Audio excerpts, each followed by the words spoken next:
Im Zeitalter des Streamings besteht ein Rieseninteresse an neuen Klängen, an neuer Musik. Und selbstverständlich bilden wir bei der Deutschen Grammophon auch die Avantgarde ab. Ob das jetzt Aufnahmen von Werken von Gubaidulina, John Adams oder Thomas Adès oder auch Valentin Silvestrov sind.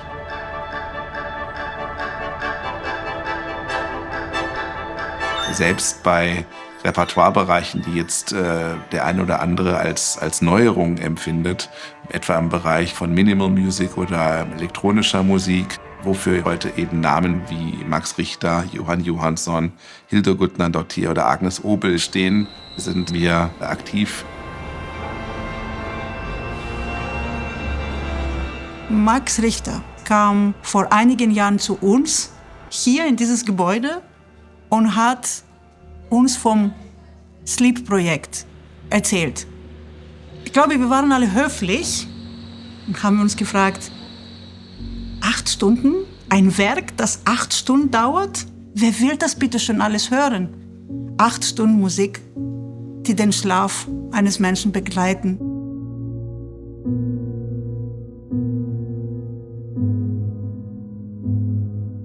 In den früheren Zeiten der Schallplatte oder der CD wäre das ein sehr, sehr schwieriges Projekt.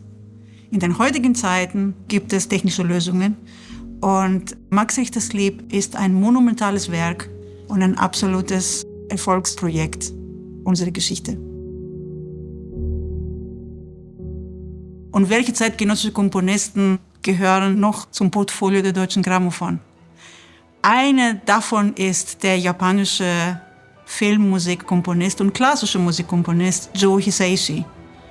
Wir haben die Musik gehört und dann haben wir uns sehr schnell entschieden, dass Joe Hisaishi ein absolutes Plätzchen bei der Deutschen Grammophon finden muss. 最近クラシックの指揮を始めた理由の一番大きい理由は作曲家の視点で、未来のクラシック音楽はこういうふうに変わるんじゃないかっていうことを自分で試してみたいんですね。これは未来のクラシックになっていくわけですから、それをずっと作り続ける、その努力をみんなでしていかなかったら停滞してしまうと思います。そのライブコンサートもとても重要ですが、もう一個作曲家がどうやって何を書こうとしたのかをちゃんと考えた最終的な理想的な音の在り方をしっかり提示できているわけですよ。とするならば、レコーディングはレコードあるいはその CD というのは単なる記録ではなくて、それは多分作曲家が一番頭で考えた、これはもう間違いなく芸術だし重要なもんだと思います。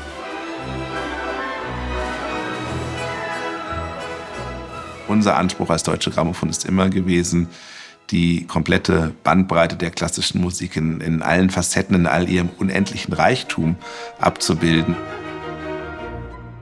Ob das jetzt die Symphonien von Franz Schmidt sind oder Hans Rott, Orchesterwerke von George Enescu oder Carl Nielsen oder Weinberg mit Mirga Gražinytė-Tyla.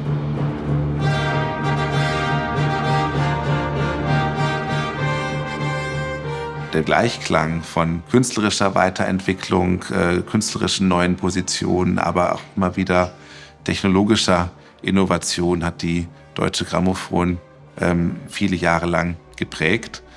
Wobei man sagen muss, mit dem Start von Stage Plus, unserer neuen audiovisuellen Streaming-Plattform, sind wir wieder zurückgekehrt zu diesem Gleichklang. Stage Plus ist sehr positiv aufgenommen worden, sowohl bei den Künstlerinnen und Künstlern als auch bei den Musikfreunden, weil diese Plattform eine Nähe und ein umfassendes Musikerlebnis ermöglicht, was andernorts so nicht darstellbar ist. Es bietet ja sämtliche relevanten Formate von dem Livestream über das Videoarchiv, über Dokumentationen, Interviews, Behind the Scenes bis hin eben halt zu den Audio-Veröffentlichungen.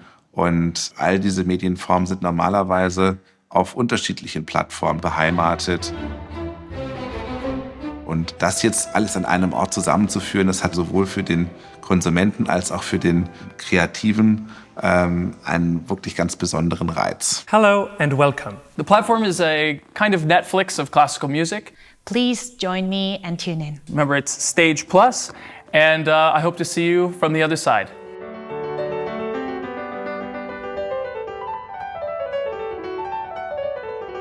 Speaking for myself personally, I don't really need the visual medium that much when I'm listening, and sometimes I actually prefer to close my eyes. But looking around myself, I know that people really love the visual medium, and who am I to judge what people prefer? So I'm very happy to connect those two worlds, and it can be extremely fulfilling. But as when I play the Goldberg variations, I very often close my eyes because it makes the listening even more intense. But all of those things can coexist.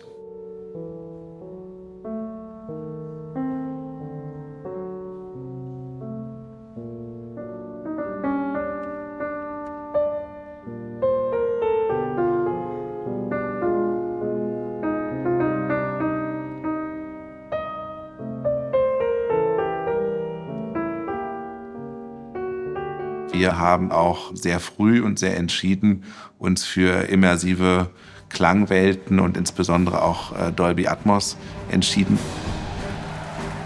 Mittlerweile sind es mehrere hundert Alben, die Neuveröffentlichung wie auch historischer Katalog in dieser immersiven Audiotechnologie verfügbar sind.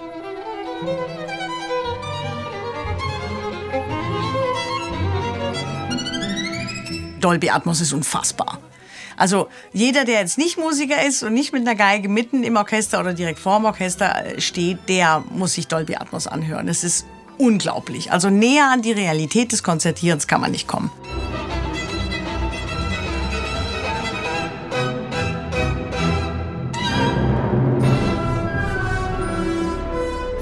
Dolby Atmos ist insofern wirklich revolutionär, weil das Thema 3D-Audio oder Immersive Audio schon lange herumgeistert, eigentlich schon seit der Mitte des 20. Jahrhunderts so ungefähr.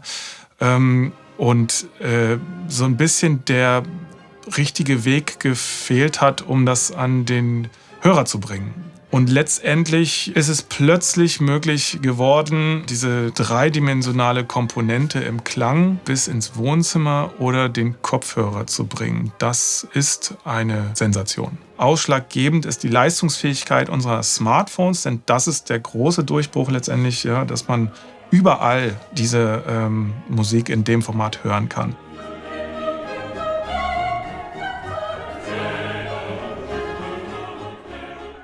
Eine besondere Aufnahme war für mich die Alpensinfonie mit Herbert von Karajan, die ich hier unter den Händen hatte. Das Band ist ein Digitalband, auf dem 16 Spuren drauf waren. Das Besondere an der Alpensinfonie ist, dass es sich um eine der allerersten CD-Veröffentlichungen handelte. Soweit ich das recherchieren konnte, wurden tatsächlich in Langenhagen bei Hannover die weltweit ersten CDs hergestellt. Da können wir mal ganz kurz reinhorchen, ob da was Spannendes dabei ist. 71. Haben wir eine kleine Lawine gehabt in dem Trompen? Ja, ganz richtig. Das war Fernwald. Also es wird festgestellt, beim Gletscher haben wir eine kleine Lawine gehabt in den Trompeten. Ein Orchester ist riesengroß. Erst recht Strauss, Alpensinfonie, sind über 100 Personen beteiligt. Diese Größe können wir über eine 3D-Mischung eben besonders plastisch darstellen. Zum Beispiel so. Da sieht man jetzt, dass der Wind sich langsam um den Hörer herum bewegt und um uns herum pfeift. Genauso die Orgel, die war mit auf dem Mehrspurmaterial drauf. Die ist jetzt tatsächlich oben zu hören.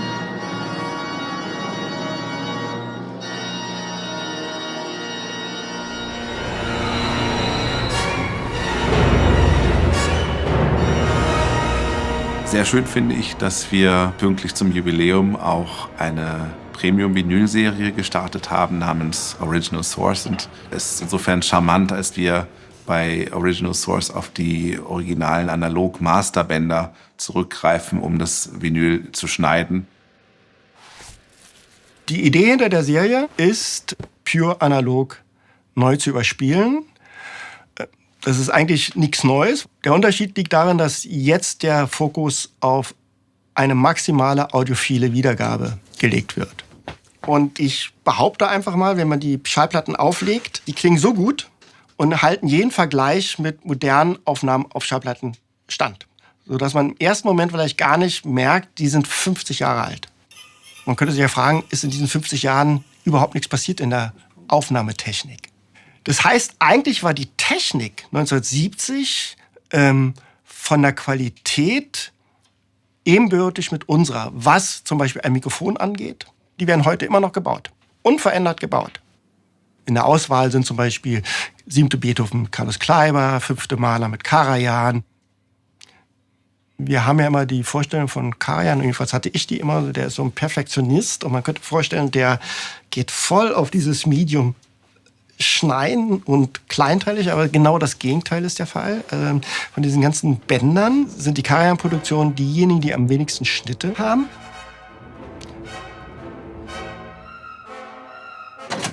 Bei Kleiber merkt man, dass teilweise nicht nur viel mehr geschnitten worden sind, man merkt richtig, wie er gekämpft hat. Weil nicht jeder Schnitt hat auch funktioniert. Also man merkt dieses Ringen von irgendetwas, was sich dann übertragen hat von Kleiber auf Hans Weber, der das dann geschnitten hat, um die perfekte Stelle. Ja, eine ganz andere Herangehensweise.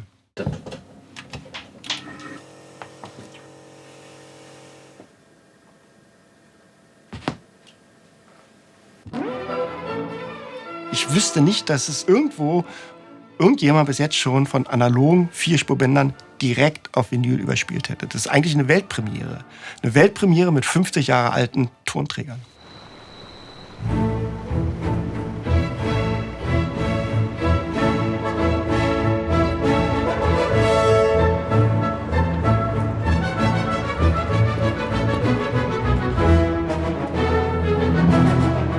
Es ist ein so schönes Gefühl, jetzt ein kleiner Teil von eurer großen Familie sein zu dürfen.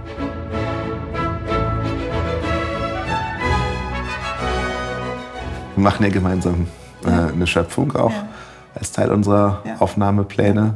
Ja. Und das ist natürlich auch spannend, wie klingt der Haydn unserer Zeit, nachdem es natürlich auch mit Herbert von Karajan, auch Fritz Wunderlich ist, hier dabei eine prägende Aufnahme des 20. Jahrhunderts gibt. Ich glaube, dass man diese lebendigen Aufnahmen nur schafft, wenn man im Moment des Aufnehmens versucht, einfach für den Moment zu kreieren. Wir müssen in dem Moment des Musizierens vergessen, dass Mikrofone hängen.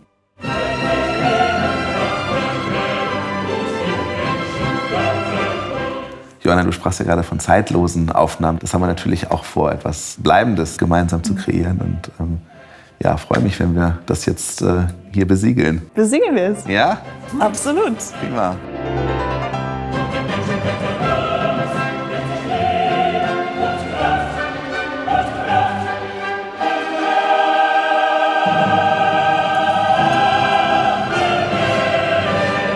Ich freue mich sehr, das wird großartig.